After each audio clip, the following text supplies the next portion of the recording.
There are currently many prophecies that speak of the end of an age, of a great warning from God to humanity before the rapture and destruction. What is certain is that we have reached a stage where men have rejected God, and where evil has disguised itself as good. Do what you please is the leitmotif of our societies, which pushes us to always acquire more and to be indifferent to those around us. Not only does God no longer exist for individuals, but the only God is ourselves. The notion of family has long been destroyed. Relationships between couples are reversed, and new ideologies are emerging that appeal to old deities, which are supposed to bring us absolute well-being by connecting us to artificial energies, which are nothing other than demons. Churches are emptying.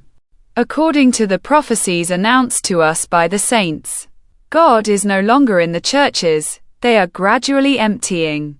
Churches no longer attract people. Is it because they have made God an inaccessible dogma? Is the presence of the Holy Spirit missing from them? Or is it because they have not taught us how to enter into a relationship with God? They advocate a grotesque religiosity imbued with clericalism. There is no time to think about it anymore. We had enough time during which no solution has emerged other than to say that it is society's fault. The conclusion everyone can draw is that we are on the brink of an abyss. The question is, what will God do? Believing that he will stand idly by would be a mistake. God sees everything and controls everything, both by letting his children descend into perdition in order to catch them through suffering that generates conversion, or by drawing them to himself through love. The Bible teaches us that where evil abounds, God's grace abounds all the more. We coexist with evil that has reached such a paroxysm that, in no time, those who still uphold Christian values will be persecuted, not only in countries following other non-Christian religions, but in our own Western world, steeped in more than 20 centuries of Christianity. Just try to argue that men are meant to be with women, or that we should not change the nature of our children, and believe me, you will end up in court. In our world, the greatest risk is having non-Christian values imposed on our churches, not by other religions but by powerful people seeking to control what they consider a danger to them, Christianity. We have already seen how easily churches were closed, and the bans they imposed on us accompanying our dying in the name of COVID. Those who govern us have learned the lesson that they can have total control over our values, and even make us adopt other values, as they are currently doing with children from a very young age at school, to instill in them values that are contrary to Christian values in the name of inclusion, which is a convenient excuse to pass off what is bad as good. Society no longer turns to God to know what is good or evil, but to itself. Even within some churches that claim to be Christian, we are witnessing reflections on abandoning the Bible, deemed too retrograde, or discussions about degendering the Father to please a minority and monopolize it.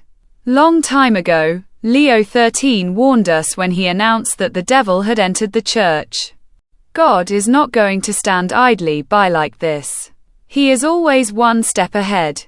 He knows the end of everything as well as its beginning. He has already planned everything. He set aside the children he secretly trains, hidden from the world and the church, as he did with Abraham, his prophets, and all those he anointed to become leaders. He taught them the riches of the kingdom, obedience, and made them bearers of his glory and power. We are returning to the time of the first Christians who performed miracles in the name of Jesus, healing the sick and casting out demons. We are witnessing a new beginning. This new beginning will be far greater and stronger than what Christians experienced during the first 3 centuries of the Christian era. The forces currently present are far greater than those they had to face. The means of control and subversion of the masses are gigantic, accompanied by a whole arsenal of legal constraints that this requires, to force the most recalcitrant to yield. We have entered an extraordinary time where God, in response to all this opposition, is showering graces on those who turn to Him, such as humanity has never known. Those whom He has secretly prepared, He has made new Christs. It is through them that this new beginning will take place, supported by God's help. They are bearers, as in the time of Christ, of the kingdom of heaven on earth and cry to us, "Repent. For the kingdom of heaven is at hand." They carry within them the miracles that God will accomplish through them. We will see the power of God in action, and crowds will be converted. A great awakening of faith is taking place among us. It is being heralded by many men of faith. We are already seeing the beginning of it in some countries, such as Brazil and the United States. Nothing will be able to stop this awakening of faith, which will touch millions of people. No institution, whether religious, state, or supranational, no power, even diabolical, can oppose this will of God. May all those who still hold Christian values turn to God and ask Him to bestow upon them the necessary graces so that they, in turn, may become Christs in power. To hasten this awakening of faith, God's hour has come. Convert.